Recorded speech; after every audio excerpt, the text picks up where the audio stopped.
Olá pessoal, tudo bom? Meu nome é Bruna Lamana. Hoje eu vou contar um pouquinho para vocês da minha história, do porquê que eu tô aqui também abrindo esse canal. Eu sou de Belo Horizonte, hoje eu tenho 31 anos, nasci e cresci aqui, né? Desde pequena eu sempre quis casar com o Bruno, para ficar Bruno e Bruna, porque eu achava super legal, porque eu tenho um primo que chama Paulo e casou com a Paula e eu achava isso o máximo, então eu sempre quis casar com o Bruno.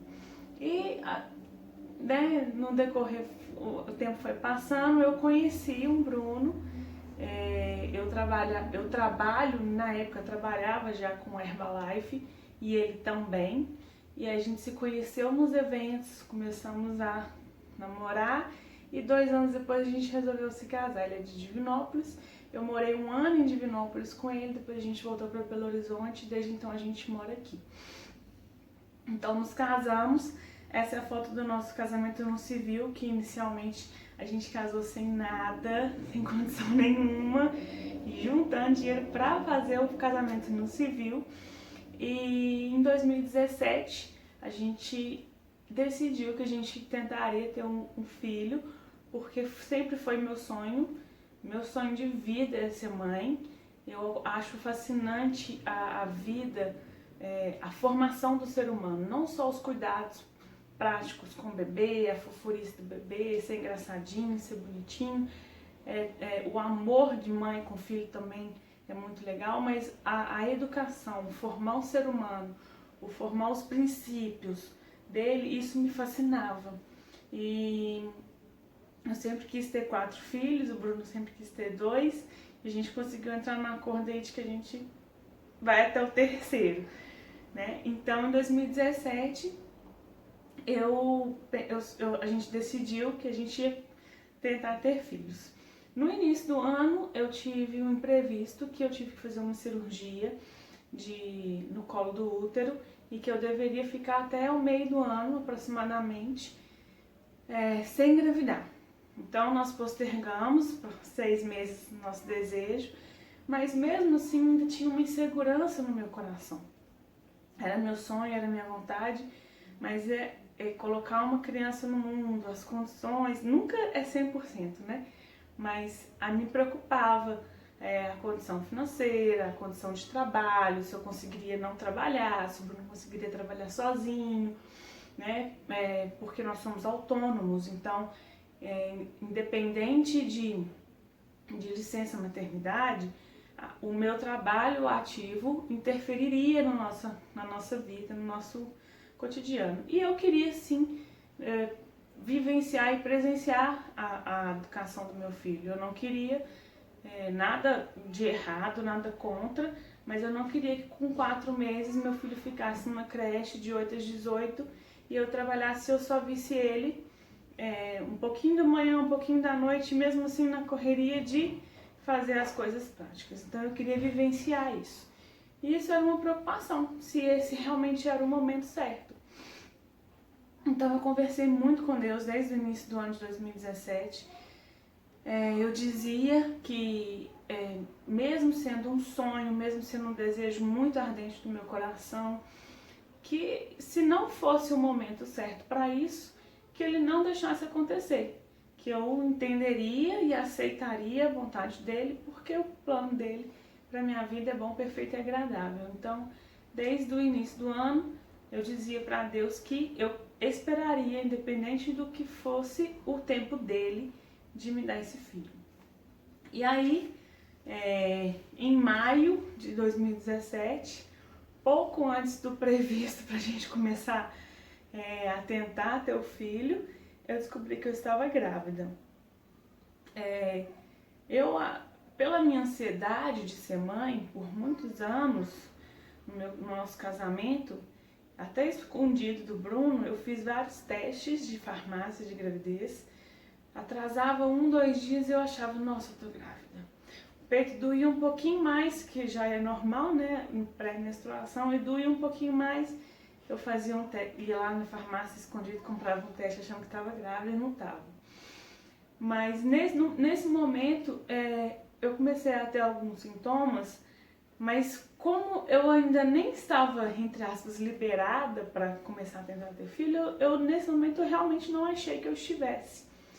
E aí o Bruno falou assim, o Bruno um dia virou pra mim e falou assim, nossa amor, não tá sabendo quem vai ser pai? Aí eu falei, não, quem? Aí ele falou, eu. Aí eu falei, ai meu Deus do céu, não acredito que esse homem fez isso comigo. Naquele momento eu achei que ele pulou a cerca, engravidou a menina, e agora o que eu faço? Aí ele falou assim, não menina, você tá doida, eu sei que tá grávida. E aí eu falei, não tô não. Ele falou assim, não, se até, isso foi num feriado, falou assim, até na segunda-feira não vier, né, sua menstruação, a gente vai no laboratório fazer o exame. Aí a gente foi no laboratório, eu fiz o exame, era umas 8 horas da manhã, quando foi 11 horas da manhã, ele entrando no telefone para ver o resultado, eu falei, meu filho, não vai estar pronto agora não. A mulher falou que é só no outro dia e que talvez fique pronto 5 horas da tarde. Pois, na hora que entrou, o exame estava pronto, só que não tinha nem positivo, nem negativo, nem grávida, nem não grávida. Só tinha um número de referência do beta-HCG. E a gente ficou perdido. Eis que eu fui num médico que era no prédio, né, onde a gente trabalhava, para verificar, para perguntar para ele, ginecologista obstetra, perguntar se ele, o que significava aquilo. Aí ele falou que eu tava grávida. Eu mandei pra minha prima, ela falou que eu tava grávida. Eu mandei pro cliente médico nosso, ela falou que eu tava grávida. Mandei pra uma amiga que já era mãe e ela falou que eu tava grávida. Eu mandei pra 1000 pessoas pra me fazerem acreditar que aquele sonho tinha virado realidade. E apesar do momento, né, de eu ter pouco tempo da cirurgia, não estar liberada ainda pelo médico para tentar um filho, naquele momento eu tive uma paz muito grande no meu coração de que era Deus falando, esse é o meu momento. Então, como eu pedi para ele desde o início do ano, de que fosse feita a vontade dele, de que esse filho viesse no momento dele, naquele momento eu tive essa certeza, essa paz, essa confiança. E aí foi só festa, né? Durante toda a gestação eu me senti muito bem, só tive muita azia, tive os sintomas normais de uma gestação, mas acho que o que fez muita diferença é porque assim que a gente fica grávida, um monte de gente que já teve filho vem com uma enxurrada de opiniões e uma enxurrada de comentários muito negativos. É muito difícil você ver uma mãe falando, nossa, que você vai ver que delícia, a gestação é maravilhosa, você fica apaixonada pela barriga. A maioria começa a falar que você não vai dormir nunca mais, aproveita para dormir que você não vai dormir mais, nossa, que você vai enjoar muito, que você vai engordar, que a perna vai inchar, que não sei o que o humor. É tanta coisa negativa que as pessoas falam quando descobrem, que eu fiquei meio assim, sabe? E eu falei, não, gente, esse foi o meu sonho a vida inteira. Eu sonhei com isso a minha vida inteira e é um momento que Deus preparou para mim. Então, eu tampei os meus ouvidos para todas essas opiniões e falei, deixa eu viver a experiência de estar grávida, deixa eu viver a experiência desse filho dentro de mim e eu tirar as minhas próprias conclusões. Se é bom, se é ruim, se... todo mundo, quando eu falava que queria 4 filhos, todo mundo fala, no primeiro você já não vai querer mais, nada. E eu continuo querendo os 4, mas a gente entrou no acordo dos 3. Então, assim, primeira dica que eu dou pra quem é mãe, pra quem tá grávida, é curta a sua gestação independente da opinião das outras pessoas, independente do que outras mães viveram, independente se elas enjoaram muito, se elas passaram mal, se elas tiveram problema de saúde, viva a sua gestação. Porque sabe, a gente começa a achar que o outro teve, a gente vai ter. Então, mas eu tô enjoada. Fulano falou que é enjoado e vomitar, vai ser já que até vomitar, né? Então, nasceu, e eu comecei assim, eu não tinha experiência na parte prática com os cuidados com o bebê, o recém-nascido e a criança. Até o momento da minha gestação eu tinha 9 sobrinhos, porque junto comigo um pouco antes de descobrir que eu estava grávida, uma irmã estava grávida de gêmeas, que tem a diferença de 3 meses para o Stefan. Então hoje eu tenho 11 sobrinhos, mas até o momento eu tinha 9. Porém, eu não participei ativamente e frequentemente dos cuidados pessoais do início do bebê, ou até quando cresce, né, da criança. Em questão de dar banho, trocar fralda, cólica, para dormir, rotina da criança, eu não tinha noção disso. Até porque meus 2 primeiros sobrinhos, quando eles nasceram, eu tinha 6 anos e depois 7 anos. Então, né, eu era uma criança também. Então eu não tive ao longo da minha vida até então a noção de cuidados, por exemplo, cuidado em cuidar do umbigo, né? Eu ouvi falar, muita gente tinha medo de dar banho no neném, eu não entendia o porquê. E aí eu fui procurar vários cursos para eu poder entender um pouco disso. Por quê? Eu tenho minha mãe, tenho vó, só que as coisas se atualizam muito. E além de se atualizarem, é diferente você escutar outras opiniões, porque mãe, e vó, e sogra, né? A avó do menino e a sua mãe ou a sua sogra, elas têm um jeito muito engessado de fazer o que elas fizeram há 30 anos atrás. E não é bem assim. Por exemplo, antigamente cuidava-se do umbigo envolvendo uma faixa na criança e tampando o umbigo com aquela faixa. Hoje a gente sabe que não é assim que se faz, que não é o melhor método, né? Mas até hoje, as avós de hoje em dia, que foram mães há 30, 40 anos atrás, acreditam nisso, porque foi assim que elas fizeram e não buscaram atualizações. Então eu quis procurar cursos para eu poder criar mais confiança nessa parte dos cuidados com o bebê. Participei de algumas palestras aqui em Belo Horizonte. Alguns têm o nome de curso, mas eu acho ficou faltando muito a prática, sabe? Tem muito assim, palestra de amamentação, palestra de como dar banho, mas não tem ali assim no bebê, alguém fazendo no bebê para você ver como que é, para você ver a dificuldade, para você ver a pega no seio, a pega em como pegar o bebê na banheira.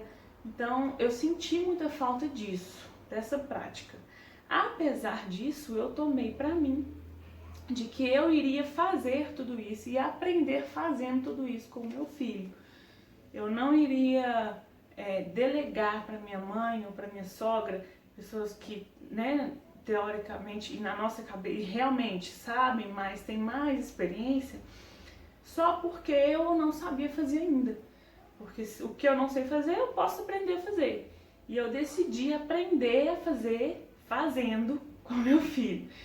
Por muito tempo, minha mãe não deu banho no Stefan.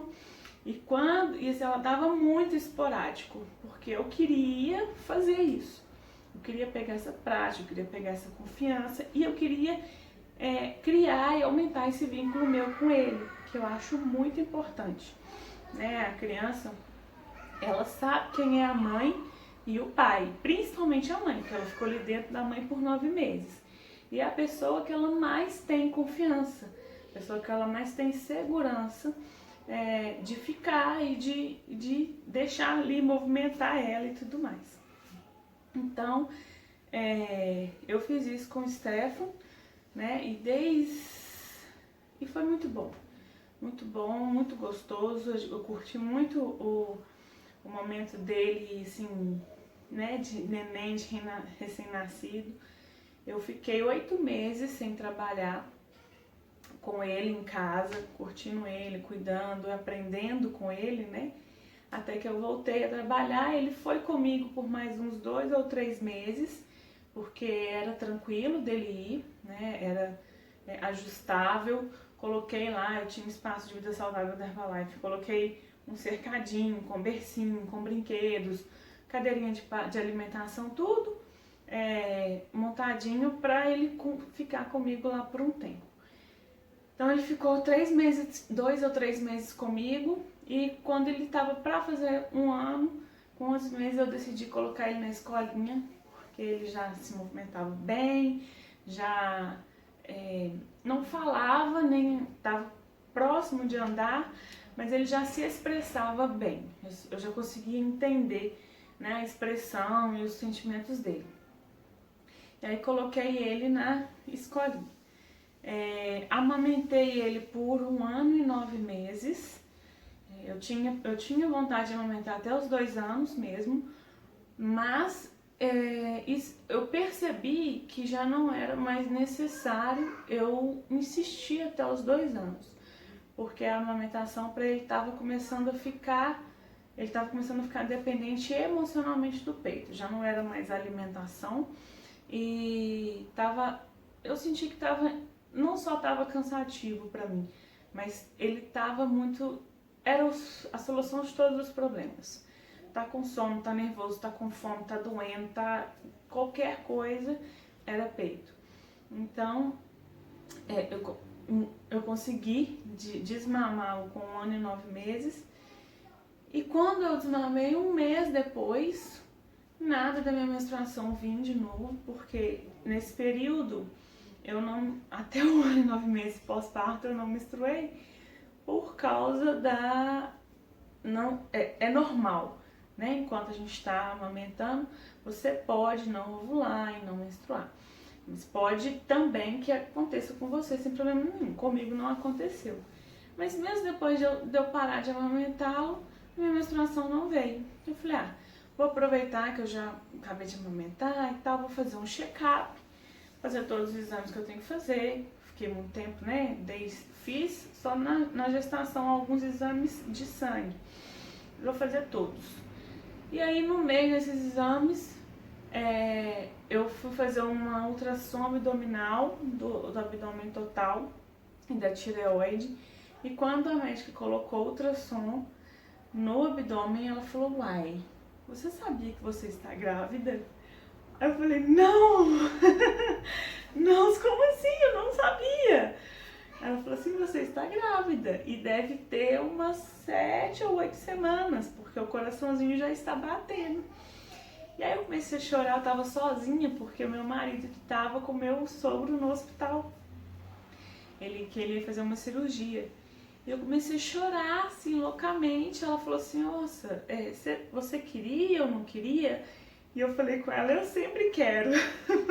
Porque criança é bênção, né? Criança é herança do Senhor. Então, independente de eu não estar planejando para aquele momento, o meu planejamento era uns 6 meses para frente, dessa distância de 2 anos, 2 anos e meio para o Stefano. Mas, de novo, aquela paz, aquela certeza de que pode não ser o meu momento, mas é o momento de Deus. E eu fiquei muito, muito, muito, muito, muito feliz. E aí, em 30 segundos, eu pensei em toda uma estratégia para contar pro Bruno. Falei, nossa, eu vou pegar o Stefano mais cedo na escola, sem ele saber. Vou fazer uma plaquinha de irmão mais velho. Vou chegar lá de surpresa no trabalho, na academia, que a gente tem um box de cross-training funcional. Vou chegar lá de surpresa com o Stefano. E quando eu acabei de pensar nisso tudo em 30 segundos, eu não demorei 5 segundos para ligar para ele e falar se eu preciso falar com você agora, pessoalmente. Lógico que, como todo homem, ficou desesperado, né? Fala agora, o que aconteceu? O que tá acontecendo? Onde você tá? Você tá precisando de alguma coisa? Eu falei, amor, não preocupa e não faz eu te falar, porque eu não quero te falar por telefone, eu quero te falar pessoalmente. Ele falou, olha, eu tô no hospital com meu pai. Eu falei, então você espera aí que eu tô indo pra aí. Cheguei no hospital, ele tava me esperando lá de fora do carro. Na hora que eu abri a porta, eu falei, tô grávida. Eu fiquei, assim, até eu, na hora que eu falei, eu falei, gente, não devia ter falado isso, porque ele vai levar um susto, meio que uma cara de tipo, nossa, eu não tava esperando Jesus, e agora, meu Deus. Mas foi muito legal, porque a reação dele instantânea também foi de alegria. E aí, tava, né, no segundo filho. A gente já sabe que é um menino, eu tô com 34 semanas, barrigão. Tá previsto, a data prevista do parto é 5 de junho. Se Deus quiser vai ser normal também, como assim foi o Stefano. E aí veio, no meio dessa gestação, né, a gente está em final de abril, em março veio a questão do coronavírus e a gente ficou de quarentena. Estamos de quarentena, presos em casa. E toda vez que alguém fica grávida, brota grávida de tudo quanto é lugar, né? Foi assim na primeira gestação, tá sendo assim na segunda. E lembrei, né, da minha primeira gestação, principalmente, dessa dúvida de como seria, de fazer, aprender fazendo, mas ter uma noção básica e prática dos cuidados com o bebê. Mesmo agora na segunda gestação, já tendo um primeiro filho, eu me peguei me questionando algumas coisas como é mesmo que eu faço com um recém-nascido nessa situação? Como é mesmo que eu passo a gaze com álcool no umbigo? Como é mesmo que eu tampo o ouvidinho do neném na hora de dar banho? Então eu me peguei assim, a gente esquece algumas coisas, né? Na hora que começa a fazer, tudo bem, a gente lembra. Mas eu percebi que lembrei, né, que tem outras grávidas de primeira viagem que tiveram a mesma dificuldade que eu e que agora mais ainda, que não tem palestras, não tem cursos, é tudo pela experiência das pessoas ao redor. Então, e como a maternidade, o mundo materno sempre me fascinou muito, e eu gosto muito da área de programação neurolinguística e sei que ela começa muito na infância e que nós pais somos extremamente responsáveis pelo adulto do amanhã, né? Pelo adulto que a nossa criança vai se tornar. Isso sempre me fascinou muito. Eu decidi compartilhar aqui nesse canal tudo